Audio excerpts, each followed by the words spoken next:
go back to the basics. I'm Christina Chappetta, a Pinkbike video presenter and also a bike industry member for 11 years. Now, over that time, I have dabbled into nearly every avenue of the sport. You might even say I'm a Jill of all trades, but master of none. You see, I skipped a few key steps along the way, and I've never dug too deep into any particular path within mountain biking. In this 4-part series, we're going to be addressing some of the fundamental elements in mountain biking that allow me to be more confident and include some tips and tricks off the bike too. Thanks to our friends at Mountain Biking BC, I'm going to be traveling to 8 of the most iconic bike parks and riding destinations here in British Columbia so that I get to ride with some of the most talented and influential women in our sport as they help me go back to the basics. Since conquering my nerves in episode 1, I've been able to focus on the fun and riding again, which helped me to safely build back speed. From there, I could shift into playing with my own style while biking and on the trails, enhancing my overall skills and level of enjoyment. To me though, I just cannot wrap up this journey without coming full circle and addressing some of the less glamorous sides of biking: injury and recovery. They are all huge parts of the sport, and how we react and adapt to those makes a big difference in our longevity as bikers. Now, I've had my fair share of injuries over the years, from broken bones to dislocations, surgeries to stitches, you name it, I've had it. To learn more about the typical accidents we encounter on trail and how to be better prepared on our rides, I'm headed to Fernie Alpine Resort, which is tucked away in eastern British Columbia, just tapping into the Rocky Mountains. Set just above a picturesque mountain town, the bike park is home to some proper steep and deep trails that I associate with the Rockies and the fast, flowy, fun stuff, as well as over 1,000 meters of descending available. I'm meeting up with Megan Kelly today, a bike park patroller, a search and rescue member, and a very knowledgeable source to talk injuries and prevention with. She has seen it all when it comes to accidents on the bike. Thank you so much for joining us today, Megan. Now, I do feel a little bit bad bringing the vibe down and talking injuries, but it's reality, and anybody who's biked for a while knows that, so why not be the best prepared that we can be? What are some of the more common injuries that you see out on the job? Well, here at on Bike Patrol, we see a lot of elbow avulsions, cuts, lacerations. I think we're all pretty good at wearing knee pads throughout the day, but we forget to wear elbow pads or they don't fit properly. Can confirm, healing skin is my least favorite activity. Us bikers, right, we've been taught to tuck and roll, which is great, but if you hit at high speeds on that shoulder, that collarbone's usually the first thing to go. Then concussions, so make sure that you protect your head, you wear a full face helmet, a mouth guard if you're doing a lot of jumps. That's an awesome tip for sure. A lot of the viewers out there just riding trails at home, maybe they're not in a full face, but you want to make sure you've got the right helmet protection, protect the noggin, and especially if you're in a bike park, chances are the speeds are a little bit faster. If I come across an injured person or I'm riding with someone who gets injured and they need maybe a little more help than I can offer, what would you suggest there? The first thing is always rescuer safety. Stop, take a breath. Adrenaline's gonna be going, the panic could be high, and it's just important for you to take a breath and look around. You know, what caused the accident? Was it an overhead tree? Is it loose rock? You know, is there a grizzly bear? I like to call out, say, hey, you know, just check to see kind of what conditions the person in. Just do a quick scan from head to toe. And if you experience, you know, a big high-speed crash and you have mechanism of injury, that's like the buzzword in first aid, meaning there's something to be worried about. Don't move the person, call for help. It's important to know your limitations. Make that phone call and the people on the other end of the phone will give you some direction on what your next moves should or shouldn't be. Part of that is having first aid training and knowing when you need extra help. Now it gets trickier when you're out of cell phone service. You're gonna have to leave the person, and it's a really scary thing to do if it's just the two of you. You know, leave them with this bear spray. Did they have something to keep warm? Do they have a little bit of water? What do you suggest that all mountain bikers should bring out on a smaller ride, say 1 to 3 hours? You know, it's tempting, especially when it's hot, just to go fast and light. But I try to remind myself, to at least bring a small fanny pack with an extra water bottle, cell phone. I always have one pair of gloves. I bring things to stop bleeding and to clean. A few of these handy little wipes, make sure they're not old and dry. And if it's a small cut, then who cares? You take your water bottle, you clean it up. And to reduce pain, it is nice to kind of get it out of the air and to keep it clean because you don't want an infection. And remember, if you go with a big group, not everyone has to have this. You have like 5 or 6 bodies. Everyone has one piece, then you have a nice kit. So say we want to step it up. We're going out for a huge day ride. Maybe we're going into the backcountry with, no cell service or an overnight trip even. What do you think I should be carrying in my pack for a bigger adventure?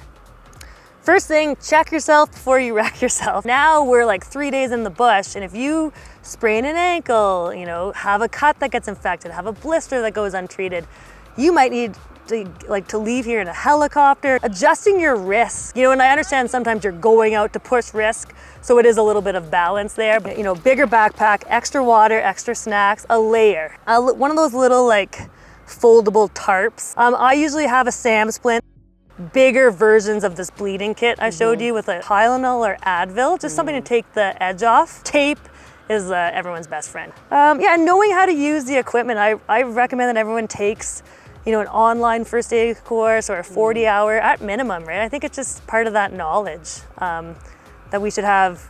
It's kind of like your driver's license, your right to be out in the backcountry. Super awesome information, Megan. Thank you so much. I've got one more really important one for you. How do you suggest that I be better at just managing my own risks so that I can have a long riding career? Number one is trying to ride for tomorrow.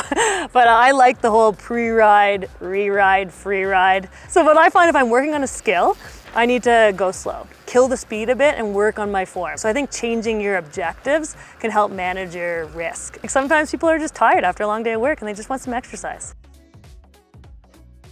Many thanks to Megan and the Fernie Bike Park for letting us tag along at her day of work here and for teaching me some really important first aid tips that honestly I think can just benefit us all. If like me, you're really interested in this topic and you want to learn more, I highly encourage you to check out a wilderness first aid course yourself or something similar that's going to suit your needs. The final stop on my BC Bike Park tour is well within reach and I am pumped to revisit this next stop. Big White Bike Park holds a very special place in my heart because you might recognize it from the previous 2 seasons of Pinkbike Academy. It's a relatively higher alpine setting than most BC bike parks as it sits around 2,000 meters of elevation. It offers up a really nice change of scenery and trails because of that. With just one chairlift to access all the terrain, we've got a big day ahead of us. As I'm nearing the end of this BC Bike Park road trip and the end of summer, not gonna lie, some of the injuries and fatigue are really starting to add up.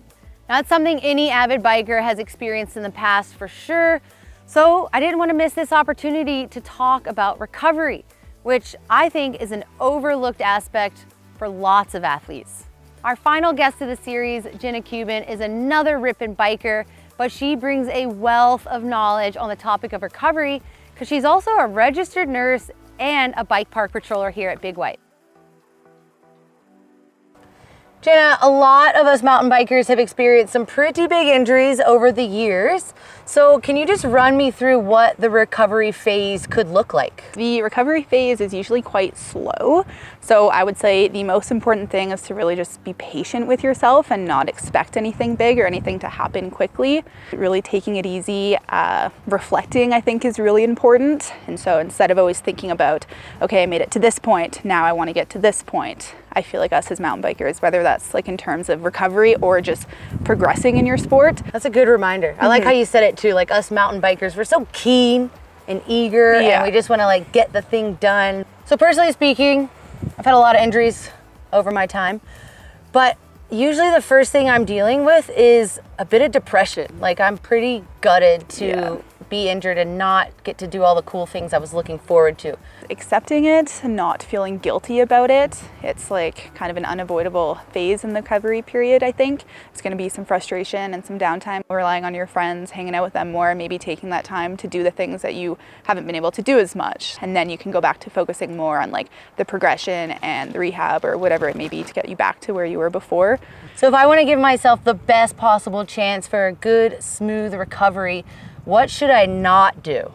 rush into the recovery period. I have a lot of experience with my patients in the hospital where they have days when they're feeling really well, and so they want to, push themselves a little bit and see how far they can go, which is great, but then I think a lot of the time they can overdo it, and then they end up being in more pain. Even if you are feeling good, just like let yourself feel good for a day instead of overdoing it. It comes and it goes in those recovery phases.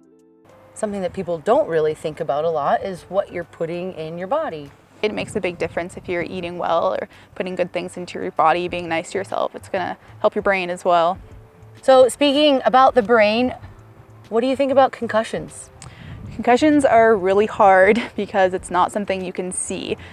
It's kind of easier to rush into that recovery phase and try to progress more in your recovery faster because you maybe think you can because you can't see your symptoms as easy, but just being patient with yourself. It's really hard. It's hard to explain to people all these feelings that you're having when they can't see it.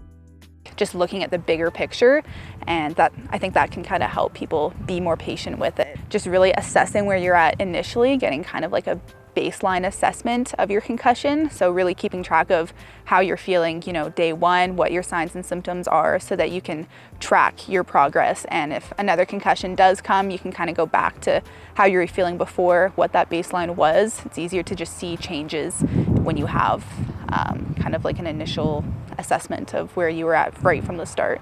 I feel like there's kind of a stigma around seeking help from a professional, whether that's like a counselor, your doctor, a physiotherapist. I think like anyone can benefit from talking to a counselor and just having that outside perspective. Super good point, because a lot of times it's, maybe a particular feature that I then become, I have a mental block afterwards. Like, oh, I crashed at the bottom of this rock roll and now I have a mental block against rock rolls. So when we talk about a support system, like who exactly are we talking about?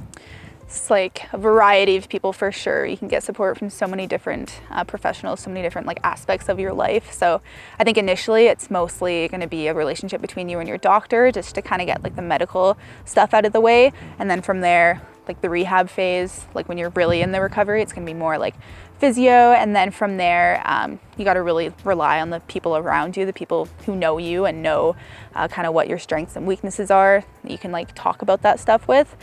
And don't feel guilty about talking to them about it. All right, Jenna, what sort of information can you leave me with to wrap this all up and end on a good note with recovery? Just really listening to your body. Even if you are talking to your friends and your family who've maybe, or your mountain bike buddies who've been through the same thing, dealt with the same recovery, tuning in to where you're at instead of focusing on like numbers. Like my doctor said 6 weeks, expecting yourself to be totally back to normal after that 6-week period. Everyone's different. Taking the pressure off yourself to get back to where you were before and just like having fun, listening to your body and just kind of riding and getting back to your lifestyle in accordance with how you're feeling that day. Well, thank you so much, Jenna, for your time today and leaving me with some amazing nuggets of information that are gonna take me into the off season so that I can keep doing the sport I love. For sure, that's what it's all about. Thanks, Christina. I can't believe this series is already coming to an end, and what a learning session that was as I went back to the basics. I'm super thankful to all 8 of those BC bike parks that welcomed me with open arms and sick trails, but of course to the 8 teachers we met along their way, sharing their knowledge and expertise on so many topics. Shout out to BC Bike Parks as well for supporting this project. Make sure to check back at the previous episodes to be reminded of all the topics we covered on what I think are fundamental skills to being a better biker. Thank you so much for being part of this series, and I hope you subscribe to the channel if we hit on some topics that really spoke to you. Please let me know in the comments below which was your favorite bike park and who was your favorite guest.